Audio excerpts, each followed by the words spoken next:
बहुत स्वागत है हमारे इस विशेष कार्यक्रम हेलो इंडिया में। तो शुरुआत कर लेते हैं बुलेटिन की प्रधानमंत्री नरेंद्र मोदी की खबर के साथ, जिसमें मोदी 3.0 का आम बजट कल पेश हो गया है। दिल्ली चुनाव पर इसका क्या कुछ असर दिखेगा, ये देखना दिलचस्प होगा। आम आदमी को टैक्स में बड़ी राहत देते हुए मोदी सरकार ने 12 लाख की आय पर अब टैक्स नहीं लगाने का फैसला किया है। चुनावी गणित ऐलान के बाद से मानकर चला जा रहा है कि बदल सकता है। बजट 2025-26 में आम आदमी पार्टी और कांग्रेस पर भारी पड़ता दिख रहा है केंद्र बजट।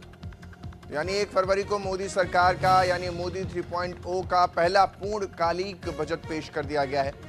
12 लाख वाला जो एक गिफ्ट है आम जनता को, सैलरीड क्लास को दिया गया है।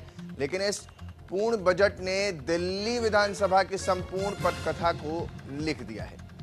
या यूं कहें कि दिल्ली विधानसभा चुनाव अब सालाना बजट के बाद शायद एक तरफा हो गया है। हालांकि आम लोगों को यह बजट समझने में अभी टाइम लगेगा, लेकिन जब तक लोग समझेंगे तब तक लोग मतदान कर चुके होंगे। जानकारों की माने तो इस बजट से केजरीवाल को लॉस होता हुआ दिख रहा है। 5 फरवरी को राजधानी में मतदान होना है और उससे पहले ये आम बजट लोगों के लिए राहत की सांस देता दिख रहा है। और हर पार्टी के लिए, या यूं कह लें खासतौर पर आम आदमी पार्टी या कांग्रेस के लिए गले की फांस बनता नजर आ रहा है। कांग्रेस हो या आम आदमी पार्टी, दोनों ही पार्टियां इस बजट को आम लोगों के लिए नहीं बल्कि पूंजीपतियों के लिए बता रही हैं।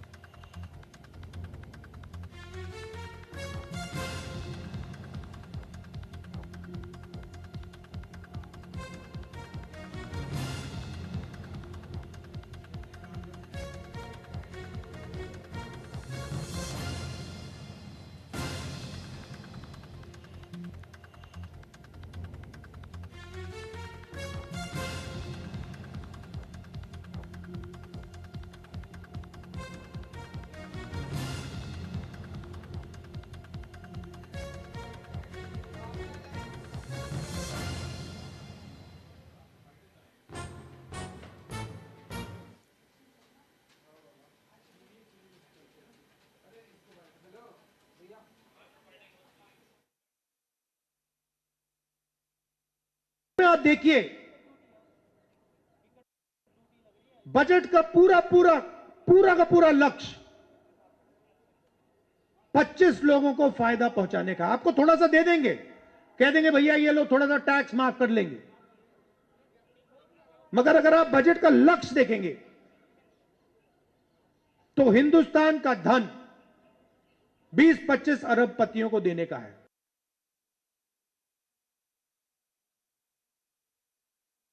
तो दोनों की राजनीति बहुत सिमिलर है, दोनों एक ही नेता पर केंद्रित है, दोनों उन्हीं के चेहरे चमकाने में लगे रहते हैं। सब पब्लिसिटी के पैसे सारे खूब भर के खर्च रहे हैं। और जो एक्चुअल इश्यूज हैं, जो जनता की एक्चुअल जो ज़रूरतें हैं, जो इश्यूज हैं, महंगाई, बेरोजगारी, इसकी कोई चर्चा नहीं। आज आपने बजट में भी देखा होगा, ठीक है, कुछ अनाउंसमेंट्स किए, ठीक है, लेकिन महंगाई की एक भी बात नहीं हुई, एक भी बात नहीं हुई।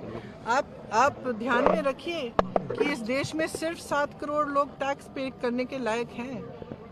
बाकी जो जनता है, 135 करोड़ जनता जो है वो टैक्स भी नहीं दे सकती, कमा नहीं रही है। महंगाई इतनी हो गई है कि कमर टूटी जा रही है। तो इसकी चर्चा क्यों नहीं हो रही है, ये मैं पूछ।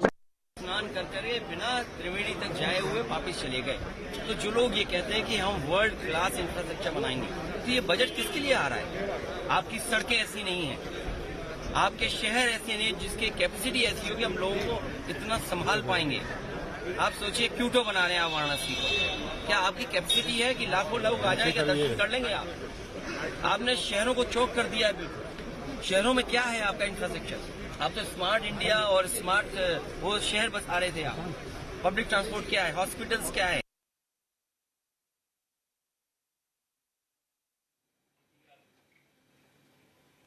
तो आम बजट आम आदमी पार्टी और कांग्रेस पर संकट बनकर आ रहा है।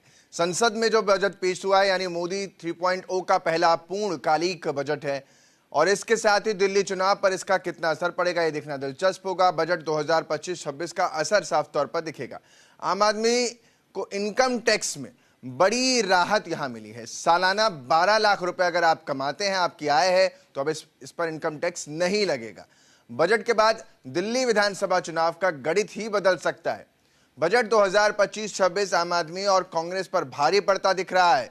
केंद्रीय बजट में कांग्रेस ने साफ तौर पर बजट को चंद पूंजीपतियों को राहत देने वाला बताया है, तो सपा ने भी बजट को आम लोगों की पहुंच से दूर वाला बजट बताया है। लेकिन इन सब के बीच ये बजट जो है वो 12 लाख वाली जो छूट दी गई है वो कहीं ना कहीं आम नागरिकों के लिए एक खुशखबरी लेकर आई है।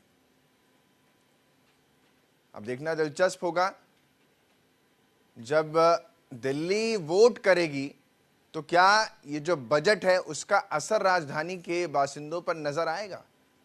जब वो पोलिंग बूथ तक पहुंचेंगे तो इस बड़ी राहत को ध्यान में रख पाते हैं, या यूं कहा जाता है कि जनता की मेमोरी जो है वो थोड़ी बहुत जल्दी लॉस हो जाती है और ऐसे में कोई भी स्कीम ज़्यादा दिन तक छाप छोड़ नहीं पाती। और आज एक बजट को लेकर के दूसरा दिन है जब इस पर चर्चा भी होगी।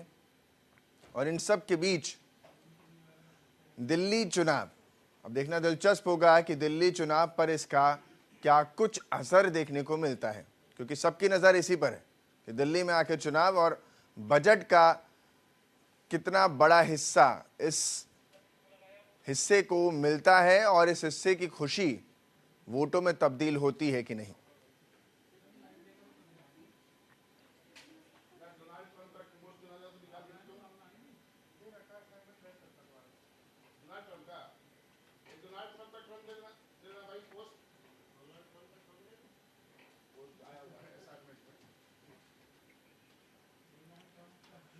तो बजट का साफ तौर पर एक बड़े हिस्से को खुश किया गया है और ऐसा सिर्फ एक ही 12 लाख की जो इनकम है उसी को टैक्स फ्री नहीं किया गया है, बल्कि किसानों के लिए भी बड़ी राहत की सांस तब ली गई जब 3 लाख से जो लोन की धनराशि है अब वो 5 लाख कर दी गई है। यानी आप किसान जो है वो 5 लाख तक रुपए का लोन ले पाएंगे अपनी फसलों के लिए।